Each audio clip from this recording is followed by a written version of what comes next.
Hey friends, welcome to another episode of Wedding Sushi, where we take fresh ideas, tips, and tricks on planning and roll them up into bite-sized episodes. Love it. Today in the studio, I have with me Rachel McCalla, also known as the wedding venue business guru. Thank you. You're welcome. Very complimentary. Of course, well deserved. Rachel knew that she was going to be in the event industry when at 17, she planned her high school's homecoming carnival and over 20,000 people showed up. Yes, North Florida football season. Amazing. That's insane. I learned a lot. That is literally like if a teenager were to plan St. Louis's Mardi Gras. It Right? happened. So from high school, she went on to study English literature and design at UCLA. When she came back to St. Louis, Rachel started her own wedding business called Lucky You Productions, focused on wedding and event planning with another focus on floral design. And I'm going to keep on going. From there, she went to Third Degree Glass Factory, where she was the event manager.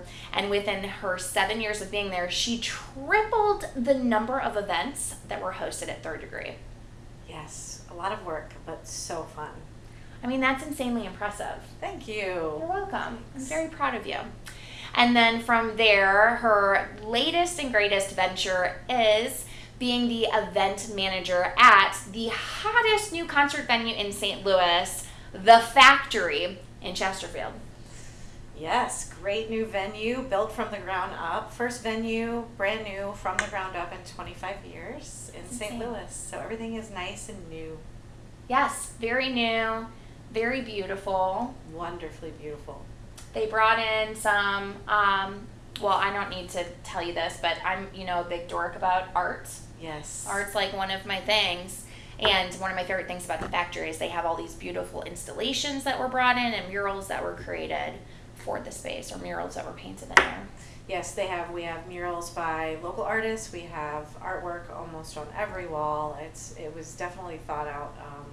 Every single area was well thought out for the venue and also for the concert goer as well. Yeah. Check it out right here, The Factory. You're going to love it. Let's go ahead and dive into the top 5 must need to know tips on finding that perfect wedding venue.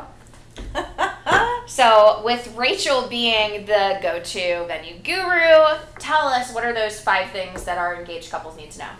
So before you even get started, definitely kind of figure out what kind of wedding that you want to have. Do you want to have, where do you want it to be? Do you want it to be in a ballroom, in a barn, at a winery? This is really going to help you whittle down your list. Then you should really try to consider how many people you're going to have, because the worst is when you find a venue and it's too small. It can't hold your guest size.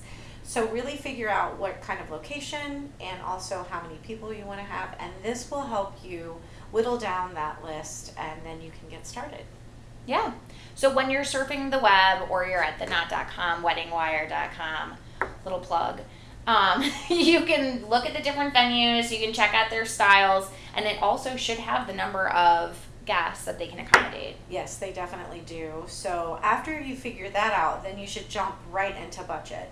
And I know that talking about money is never fun, but once you do, that is also going to help you narrow your search. So you really figure out how much money you have to spend, and then when you do that, you should allot about 50% for your venue. So that would be the rental of the venue, the food, the beverages, and then the rentals for the venue. That does not include decor or entertainment at your reception, just the actual kind of venue itself. Mm-hmm. And then once you have that number, then that will also help you determine which venues you can go to. Because again, I've seen so many couples pick a venue that they can't afford. Yeah. It's really heartbreaking. So when you do those things, then that'll really get you down to, say, 2 or 3 or maybe even 5 venues, and then you won't waste your time or your weekends looking at venues you don't really like and venues that don't really fit your needs. Yeah. Yeah. That's a really good point. So you've now narrowed it down to your 3 to 5 Yeah. that you want to go to. Yeah. So I know one of your key points is making that initial step to get the conversation started. Yeah, so now you're going to jump in and you're going to try to set up site visits for these venues if you're not familiar with them. And when you do that, you want to give them a whole bunch of information up front, because this is going to really eliminate some back and forth. So you're going to want to give them your name, your fiance's name, don't forget. You're also going to want to give your phone number and your email address. Please do give both of those things so that the venue manager knows how to contact you. Let them know how many guests you're going to have. Definitely let them know your date and times. And then also ask them when they give site visits, because sometimes venues will only give site visits on certain days, and that may not match your schedule, so you'll need to know that in advance. So give all of that information. Also give them a little bit of information about your wedding, what kind of wedding you want to have, what your theme is or decor, or your inspiration. And then also let the venue know why you've selected them. If you've selected a winery, let them know that you're a big wine connoisseur and that you're really excited to see their venue, and that will help as well. Yeah. Yeah. Good stuff, man. Yeah. Let's see. So we're going to reach out, we're going to communicate, get that conversation started. So now we're the engaged couple, we're at the tour. Yes, let them know how many people are coming to the tour. Sometimes it's just going to be you and your fiance, sometimes it might be you and your whole family, but if you let your venue manager know that, then they're prepared for the group size that comes to the tour.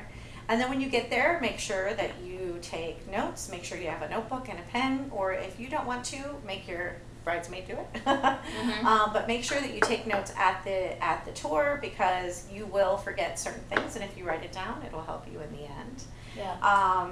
And when you get there, you should really ask them, you've already covered all the basics, so you know that it's available, you know that it can hold your size. You really kind of want to start whittling down on the bigger questions about the event itself. So the number one thing that you should always ask is, when can I start setting up? Yeah. Because even though a venue will tell you, oh, you have 4 hours of party time, that doesn't indicate when you can actually start setting up. And as Dory and I both know, sometimes it's 2 hours, sometimes it's 9 hours. And so if it's only 2 hours, then you have to readjust your entire schedule. Yeah.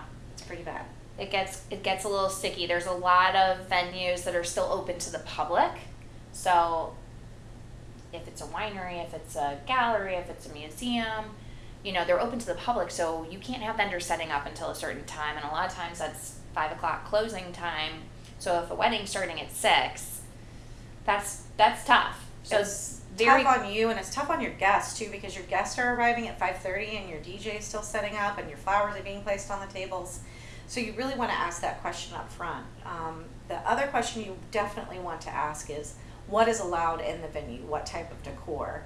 I once did a wedding for a museum and didn't ask that question, and as it turned out, no open flame was allowed. And I had planned all the table decor around candles. So you really want to ask what is allowed, and what can I put things on the wall, can I put things on the ground? Because when you get down the line and you fall in love with a certain design, hopefully they can accommodate that. So you want to ask that question. Yeah. Yeah. Good point. Yeah. All good questions. And then you can also ask, some minor questions. How many restrooms do you offer? Very important. How many parking spaces do you offer? Are there any ADA compliant restrooms? Are there handicap spaces close to the door? So really get into the nitty-gritty of that. And then definitely don't forget to ask how much insurance the venue has. And it should definitely have 1 to 3 million at least in general liability. And that is a great question to ask. Don't ever feel uncomfortable about asking that question. Yeah. Same thing with cancellations. Definitely ask about cancellations. Every venue has a policy. Every one of your vendors has a policy. Find out those now with everything that's happened to us in the last year. Just have that, and definitely review your contract. If you've whittled down your venues to say 3 or 5, then that's only 3 or 5 contracts that you have to go through. So really look at your contract and figure out what is their cancellation policy and what is their payment policy. Do you have to give 2/3 up front or 1/3? And this really makes a difference when you're starting to book a lot of vendors at once, because you may not have 2/3 to give to the venue. So definitely look that over in the contract as well. Yeah. Yeah. Good stuff. And reading over the contract, it's important to do that to make sure that you know where you stand, but also reading the information that a venue sends you is important. We want you to know what kind of things we need to get on the same page about. You know, same thing as if you send a vendor or a venue an email about talking about what your dream wedding is going to look like, some of the things that are interesting to you. You want to make sure that they've read that information. Otherwise, what was the point of sending the message? Yeah, I would tell you as a venue manager, whenever my clients ask me questions about the contract, I'm actually quite happy. Mm-hmm. You're not being a nuisance. You're not being a bridezilla. We are actually very happy that you're reading the contract because it means that you're informed and that you're present, and that is so important. This has all been really valuable information for all of the engaged couples that are watching. So thank you, Rachel McCalla, for joining us today on this episode of Wedding Sushi. I had a great time. I did too. They always have fun. Yeah. For more information on the factory, check out their website. And if you're interested in live music, DJ services, photo booths, lighting decor, or event planning, hop on over to allegrostl.com. And until next time,